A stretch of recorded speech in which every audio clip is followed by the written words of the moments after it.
game for Roy Halladay. All right, guys, so let's get into the seriousness in the way he said it's a Redskins shirt. All right, let's get into the start of the Philadelphia 76ers season. They are 3-1 after the first 4 games. Joel Embiid has been as dominant as he could be in the 3 games that he's played. Tobias Harris, after struggling mightily in the first game of the season against the Washington Wizards, has improved every game and was huge. Max player was huge in last night's win against the Raptors. Seth Curry has been huge the last 2 or 3 games. Well, I mean the Knicks game and against Toronto. Mm-hmm. So again, let me throw this to you first. Just after 4 games, how are you feeling about the Sixers team? Because one thing I said pre-show is, everyone, especially on Twitter and Snap's getting there a little bit because everyone's getting, a little fed up with the offense. And Ben, my rebuttal is, look, if you expected Ben to come out shooting right in the first 4 games, I wasn't expecting that whatsoever. But B, we all expected wrinkles and struggles early in the year with this new team and this new system. We've said it for every show leading up to the regular season. So 4 years, I think everyone just needs to relax a bit. They're 3-1 guys after 4 games, and just enjoy a big win and just, let's see if they can iron out the wrinkles. So again, how impressed or unimpressed are you with the Sixers through the first 4 games? I don't want to say I'm impressed, but the fact that we're 3-1 is awesome because we have shot the ball absolutely abysmal and we haven't looked great. But I mean, being 3-1 at this point is a very, very, very good sign, and there should be not a panic in the world. Last year and every year before this, you're 1-3, and that's not. Obviously, that's an improvement, which is everything you need at this point of the season is just to improve. Guys are going to start to hit shots. You don't sign guys that shoot 40% for their career and then they just magically don't start making shots. This isn't Markelle Fultz. This isn't the bums that we've had in the past. These are actual shooters that have proved it in the NBA for years. So I'm not impressed, but I'm not unimpressed, and by any means. If you didn't see struggles coming with 5 new rotation players, a whole new staff, 2 preseason games, and a very limited training camp, you're kidding yourself. So I'm in the middle of those 2. Snap. With the impressed or unimpressed, I'm in the middle. I'm not impressed with this team. I expect as kind of messed up. Did I expect wrinkles? Yes. Because I was a little critical before the show. We were talking, but the reason I am not impressed is because this is what I expected from this team. I expected this team to be 3-1 or 4-0. I never expected them to be 2-2 out the gate, looking at the teams on the schedule. And, the Cavs game was obviously they lost because, you're going against a very good rebounding team with no superstar center. So shocker.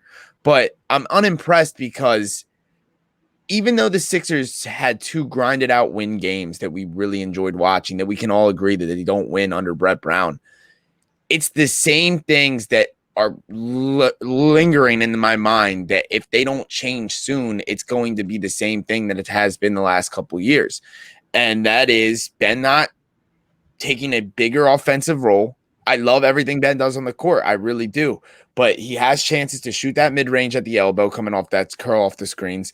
I want him to do it more. He did it for his first shot of the season. I was expecting that to be a play. Maybe they ran more often. And then the other thing is how can even though Tobias Harris had a great game last night, is that going to be him 4 out of 6 games moving forward? Is that going to be more common or less common? Because if it's less common or like prior seasons, there's nothing this team's going to do that we haven't seen in the last couple of years. And I know it's early. And I know it's early, and something that might help the fan base, including me, get more on the side that this team is better than the last couple of years is if when they get a competition with a contender, I think they have the Nets next week. I want to see how they play the Nets.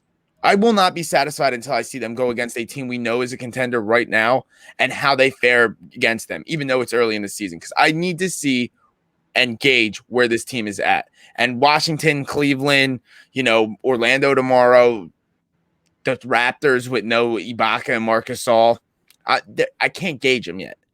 Like, I expected them to beat the Raptors last night. When they weren't beating the Raptors, I was very mad. I said some things on Twitter that I still don't take back. Like, the more I watch Ben like not shoot the ball or not participate in the offense or score the ball more, the more it's like, well, do you want to trade offense for defense? Like, what do you want to do moving forward? Because if you want more offense from this team, you want the Ben Simmons for James Harden thing becomes more and more tempting. I'm not saying I would do it right now immediately because it's so early in the season. I'm not like ready to pull trigger right there, but I can't lie to myself and feel like sometimes watching Ben Simmons not take more role in the offense, scoring the ball, that I don't think about it. Because, yeah, he locks down players, but if James Harden's on this team in the role of Ben Simmons and he's scoring 35, I mean, you don't even need the defense because Ben Simmons put up 11 points last night. James Harden's here putting up 33. The defense is okay because you're getting 20 more points of offense, and you can include the assist Ben gave you. He gave you 7 last night. James Harden does that every night. So that's where I'm at with this team. I'm not impressed. I'm not unimpressed, but I really want to see this team against a contender. I'll say the only – go ahead again. I just don't get the point of how you expected the Sixers to be winning last night. Toronto has been a top 5 defensive team in the NBA for the last 3 seasons. Nick Nurse has done nothing but given Joel Embiid a lot of problems, and they've brought back the same exact core that they've had for 4 years. Besides, they lost Marc Gasol and Serge Ibaka and added Aaron Baines. But that's why I didn't expect them to be the same way defensively on Joel Embiid, because every year we've watched them give Joel Embiid problems. Their problems were never one-on-one. Their problems were – I know. They always double team them. They always put them in high pressure situations. But you're switching out Marc Gasol and Serge Ibaka for Aaron Baines. And Aaron Baines has only given Joel Embiid problems in his career too. Yeah, but he's getting older. Embiid's getting better. These aren't the same problems. And again, it's Aaron Baines compared to Marc Gasol and Serge Ibaka. It's just a different world. Like, I expected them to be good against that team. Like, everyone this year, when you hear them talking about the Eastern Conference, no one's talking about the Toronto Raptors being a huge problem or a contender like they have in the past, or making noise like they have in the past. Everyone understands that the Toronto Raptors might end up in the bottom part of the playoff picture in the Eastern Conference. Here's where I stand on the whole Harden Ben thing. I'm not ready to do it yet. I said it again multiple times. I'm not doing it yet.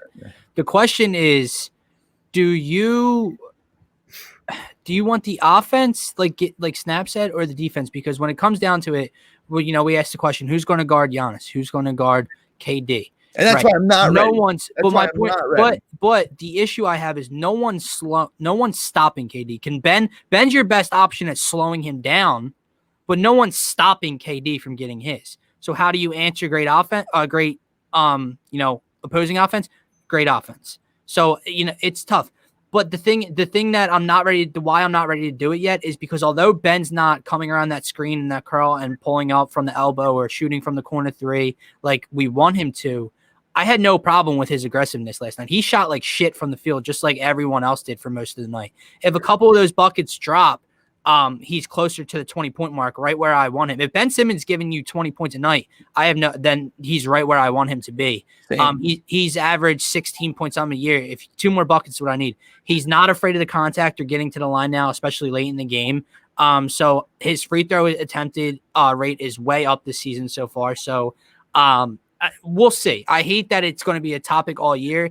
I don't want to continue doing it. But George, how do you feel after 4 games? Not impressed, but I don't think anybody's impressed. I mean, for a team that went out and signed shooters, and we finally have shooters, we're not shooting the ball very well at all. But then again, we're 4 games in, and we could easily be 2-2. I know you're smirking, Dylan. You saw that comment? I've been laughing at that one for like 5 minutes. You can't compare Matisse's defense to Ben Simmons' defense. Like, that's just or any other aspect of Matisse Thybulle's game to Ben Simmons' game. Matisse is out there getting cardio right now. Now, dear, you're one bad comment away on any show from me revoking your basketball card because you're taking it worse and worse every day. I'll say we could easily be 2-2 right now. Last season, we do not win that game last night. We don't even come close to it. Okay, so I don't want to cut you off. This is going right back to you, George, and then we can roundtable it. I was asked this last night, and I can't put my finger on it. So this team, to Snap's point, it doesn't look like when I watch this team, they don't look different really, right? No. So, but we've all said they don't win that game in 2019. They don't win the Wizards game in 2019. So something's different, but I can't find it right now. Go ahead, George. I'm ready to go, so hurry up. Jesus Christ. Better coaching staff and guys that perform better. Like, this roster is better. It's better than last year. It is. Last season, it doesn't matter. It's weird though. We don't win that game last season. We don't even come close. We probably lose by double digits. You know what? I think it's Doc. You mentioned the coaching staff, and that made me think. I think it's Doc's way of keeping them in the game and making adjustments. Like, shots were not falling. We shot as poorly as you could in the first half. Bad last night. And Doc, they didn't get discouraged, and defensively they kept themselves in the game, and then they were able to start making shots and ended up shooting better than Toronto did by the end of the game. So I think that's one thing you can look at is like, okay, they're staying in the game even when they're down 10, 12, 14 points because their defense is able to keep them in the game. Yeah, very good defensive team. Holding the Raptors under 100 last night didn't seem like it was going to happen, and they really came back. I love the way Tobias played last night. You played like a max player, but are we going to get that every night? Probably not. So there's a lot of issues that you got to work on. Ben Simmons it was like 7:30 left in the fourth quarter, and him having a wide open elbow jumper, and he just won't shoot it. It's like, I'm not expecting him to go out there and pull up, but once in a while. For what? Just for him to miss? I don't understand this. Can I go? Yeah, go ahead. Okay, John Wood had a great comment, and he's one of the best basketball coaches ever. Why would I draw up a play for a guy that isn't going to make a shot? He said it best. You draw up your plays for your best shooters. Let's go through the numbers last night. Joel Embiid, 1 of 6 from 3. Better shooter than Ben Simmons. Tobias Harris, 2 of 5. Good night. Seth Curry, 3 of 6. Danny Green, 1 of 4. Shake Milton, 1 of 6. Mike Scott, 0 of 2. Tyrese Maxey, 0 of 2. We're giving shots to the guys we're paying to take shots, and they are missing them. What is Ben Simmons launching up threes going to do for this fan base? I don't understand. Ben Simmons last night guarded Fred VanVleet and Pascal Siakam for 30 possessions. These stats are from Brock. Shout out, Brock. Great follow on Twitter. They shot 23% from the field. And OG Anunoby was 0 for 3 against Ben. Yes, that is true.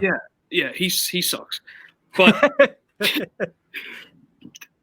I just don't understand this. I don't we would have lost last night by 15 to 20 points with James Harden on this roster. And there's no shot we wouldn't have. When Ben Simmons wasn't on the floor, Pascal Siakam was just the definition of open. I just don't. And then I have Nadir. It's going to lose my mind. Dude. First of all, Nadir, thank you, Dives. Nadir, you don't watch the game. And let me pull this up. Career-wise, he has been poor from the line, okay? He looks so much better from the line through the first 4 games this season. He's not afraid to get to the line like he has been in the past. Nadir, you guys don't watch the game. Dude, you don't. Just go ahead, George. Sorry. No, yeah. Nadir, I'm sorry. I don't want to call you out, but like, he's the typical. No, he needs to be called out, okay? He's a typical like Twitter troll that hits the panic button every time he sees Ben Simmons do something bad. Like, some fans on Twitter want to get Ben Simmons out of here as fast as possible, and that's just ridiculous. Like, that's absolutely ridiculous. It makes 0 sense. Yeah, no, Snap. No, I'm not calling you out. I know. Nadir, calm down, man. We're 4 games in. We're 3-1. They're 3-1. They're 3-1 with a brand new coaching staff. So many more pieces on the roster, and they've looked like shit. They're 3-1. We're 3-1. We're 4 games. There's time to develop. I think he knows what he's doing. He has to know what he's doing. He's doing it on purpose. He's doing it on purpose. He has to. After that comment, him in just put me over the top. He's doing it. No, but maybe this is where he gets his basketball knowledge from because he listens to Spike Eskin. That's a bad place to start, man. Thank you for the view. Thank you for tuning in. Nadir, because Nadir, we love you, Nadir. Nadir, we love having you. Get it from Spike. We love having you here. But come on, man. I think you're doing it on purpose now. But this is getting bad. And then pull up the other comment about regular season stats or championships. We're not out shooting any. We're not the Golden State Warriors on their run. We're not just going to outshoot people. We need to have a lockdown defender. Look at the Eastern Conference wings. There's a million of them that are going to average 20 points a game. And if we trade Ben Simmons for James Harden, what are we, wheeling Danny Green on Kevin Durant? Like, this ain't happening. We have to. All I want to say is this: everyone overreacts to Ben not shooting or not scoring because he's treated as one of the 2 stars and corner pieces to this team. But that's fine. But you have to hold everyone else responsible on the roster, no matter what their contract is. To Gid's point, and I said it last night watching that game, hit an open shot, dude. If they hit shot 8 of 31 from 3. Yeah, hit an open shot. The guys that are supposed to make those shots, Danny Green, Seth Curry, Shake Milton, everyone's favorite son before the season started. Lou Williams, part 2. Come on. Hold those guys accountable too when they're not. Because if they make those shots, the Sixers beat the Raptors by 20. We just won a game. Not solely, but Ben Simmons guarded the other best player in the fourth quarter, put him in a shackle. We won, and the comments are trade Ben. Ben 3 for 11. Ben 3 for 11. I saw that on Twitter all night. Dude, Danny Green has looked so bad from beyond the arc. Yeah, he does. But Danny Green, he hit it when he needed to, didn't he, brother? Don't get me wrong. Man, we just held a team under 100 points, and it's trade. Again, a team under 100 points. I just want to make it clear that I am not on the trade. I'm just trying to defend. Not that I'm defending myself, but just to reiterate, I'm giving the perspective of why these people are acting this way. Because I think that's all we want from Ben. We just need a little more offense. That's all I want. That's my point. I'm not going to trade him for James Harden just right now. We were getting killed by Toronto. If he finishes around the rim more last night, like he needs to, that cannot that game is way out of. We win that game by a bigger margin. That's what we want. I hate that fucking weird fucking floater he does instead of just fucking getting a good form. Yeah. All right. So he had a little fadeaway instead of this fucking weird floater. Nadir says about one of my co-hosts. Listen to Mike Small from the Spitball podcast. Good. Get Marquise's comment on the screen. Buddy Hield's contract is God. Bad. The Buddy Hield train is gone. Al Horford was the only way Buddy Hield was coming in. Buddy Hield's contract is so abysmal. I understand Buddy Hield. The only reason we talked about possibly bringing him in here because we thought that was the only way to get Al Horford out of here. No one really wanted to do that. It was just the best option in a bad situation. Hold on. Let me. I got 2 more things I want to say because he mentioned Seth Curry in here. Hold on. I'm not even going to read his comments yet. But. I just want to snap. I agree with you, like what you said earlier, and I said it again before the show. I think, is Tobias as bad as he was against the Wizards? No. Is he going to give you what he gave you last night for a majority of the game season? No, I think he's somewhere in between, which isn't good enough. But my thing is when everyone wanted to burn the dude's house down on opening night because he was awful. That's too far. I didn't say it. I know. I'm just agreeing with you. That's not. Oh! I thought you meant I would prefer someone else besides Tobias. Don't get for 180 million. I would keep that same energy when he performs well, like he has ever since. Seth Curry, I want to bring him up, right? Because he's provided offense. He hit that big 3 last night. He was 3 of 6 from 3. And he's provided some offense outside Joel Embiid. My question is, hold on again, I didn't read these yet. How do I mute comment? Can I minimize this and get it off my screen? Just go to private chat. Would you let you react as they come up? Because I feel like you're gonna have a stroke. Would you like me to put them in timeout? I can put them in timeout. No, it's not that deep. But my thing with Seth Curry is, his over his career, he's been a role player off the bench. He's averaged 19, 20, 22 minutes a game throughout his career, just about. Some seasons a little more. I guess my question is less, more. Do you know what I'm saying? Out of Seth Curry, less minute. He played 33 minutes last night. Less is more. I think less minutes for Danny Green. Yeah. Less minutes for Danny Green. Danny Green's only getting 17 right now. Though. Yeah, he's not. Yeah, but it needs to. I feel like it should be less because I read somewhere earlier that the offensive rating is even higher when you plug in Shake for Danny Green in those minutes. Even though Shake Milton hasn't been what we thought he would be, But I think it would be an impossible play to put him in the starting lineup eventually. But Do you want me to bring up Nigel's comment now? Is that the one you were freaking out about? Where is it? Yeah, I dude. live in LA and seen Doc with the Clippers. He was wasted talented teams from CP3 and recently Kawhi. Dude. He's overrated. If you both go of those teams were terrible locker rooms. Let's What just happened start to that right in away. the fourth quarter? PG and Kawhi combined for one made shot. That's not really Doc's fault. if you go down the career of the Lob City teams, that was the most overrated era I've ever seen in my entire life. Ever. Bro. They were highlight reel hyped up on social media. Dude, Oklahoma City was so much the first year Doc was there, I'm pretty sure was around like when Oklahoma City had Kevin Durant and Russell Westbrook and James Harden. And then I'm done with this actually. I don't even know why I just started keep it coming. This is so dumb. Let's say this. We're having a lot of yelling at the comments right now. The comments section. How about we talk about it? Hold on. The comment section people, we're 3-1. All right. We're playing good defense. The shooting will come around. It's gonna come around. We're not gonna shoot like that every single game. It's not gonna happen. We signed shooters for a reason.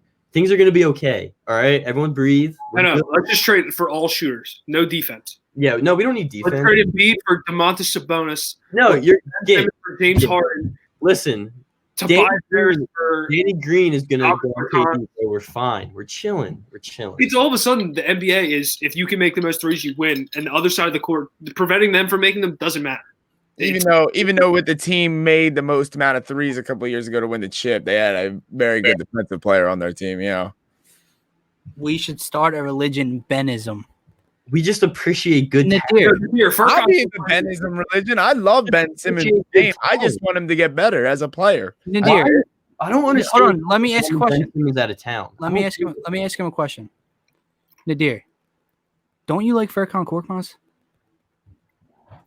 You like Furkan Korkmaz, and every episode, every episode he gets on here and trashes Ben Simmons. Stop trying to run our young superstars out of town too early. Every team in the city, half the fan base tries to do it, and I'm so over it. I'm over it. All right, how about we talk about this, guys? Joel Embiid said he wants to get back to his 2019 year when he averaged 27.5 points a game. And looking at his numbers right now, he's very much doing that. Do you think Joel has a possible shot at MVP this year? MVP? I mean, what does that mean? The Lakers' best player doesn't shoot. Yo, I'm going to lose my mind. Snap, what was your my question is, if you look at the numbers from Joel Embiid 2 years ago during the Jimmy Butler team, when he had his best year as a Philadelphia 76er and for his career, he was averaging about 27, 10-plus rebounds, a steal, block, high numbers at the free throw line and in the field goal percentage. And right now, if you're looking at his numbers for the 2020-21 season, he's actually doing that again and even better. Do you think if he keeps it up, especially when you see him like when he misses a game with the Cavs, I think games like that will help this case. Yeah. Do you think he's going to possibly be a front runner for the MVP trophy this year?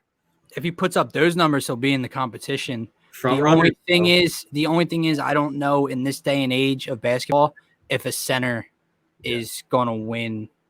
But like to your point, Snap, if he's clearly the most valuable player on our team and we're a 50-plus win team or something like that this season, and he's dropping 30 and 13 on average, it's kind of hard. It would help his case if you don't have a guy like Jimmy Butler on this team too. Yeah. Because if you don't have another superstar that's a scorer like a Jimmy Butler, and Tobias is, Tobias, and Ben never scores, but he still plays spectacular defense, it kind of helps that attention because people like to see offense in their MVP. So it's just a fact. Here's how I want to wrap up the show because we do have to end it now.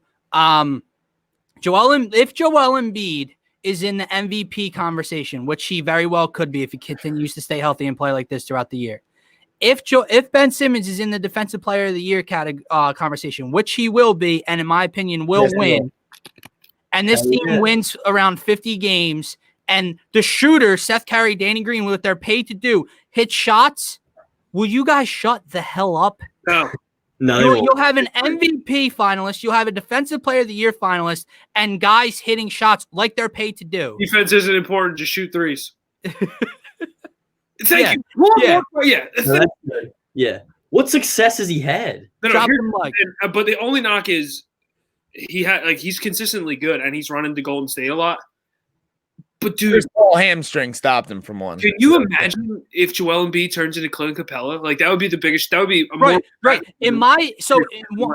One last thing about the Harden thing, because I can't stand talking about it, especially when we're freaking winning. Okay, like, but I almost wish he didn't say he wants to come here. yeah. So my thing is, I think Embiid and Harden would have the chance to be one of it would just be fun to watch if it works. We've never seen Harden play with a center like Joel Embiid. Dominant big man like We've Joel. never seen that. So how do you know? We it's would be gonna the work? most hated team in the league. Just off Let me ask It would be better if he just shoots threes. Let me ask you guys a question. I think it's a pretty easy answer. Within the next 5 years, James Harden on the Sixers or Ben Simmons on the Sixers, who is giving you more positive production for the team? Ben Simmons. Ben Simmons. Because It's you possibly wouldn't even have James Harden here for more question. than 2 years, and he's already 30. Yeah, I don't even think it's a question. I don't understand. I don't get it. I I don't know. Well, I just grown 3 more gray hairs out the top of my head from this comment section. So for myself, for Gint, for Snap, for George, come hang out with us with me and Gint on the Daily Dose starting at 6 p.m. live here on the Painted Lines YouTube, Twitter, or Facebook channels. Call in if you want.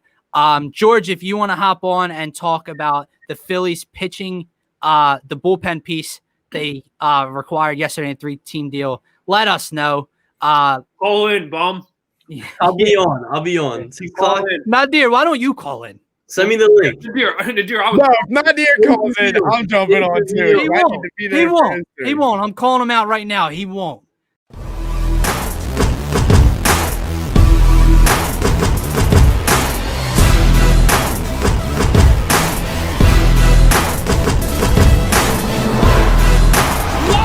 The Phillies have come from behind to win it 7-5. And a shot by Younger is safe. Rebound across the air.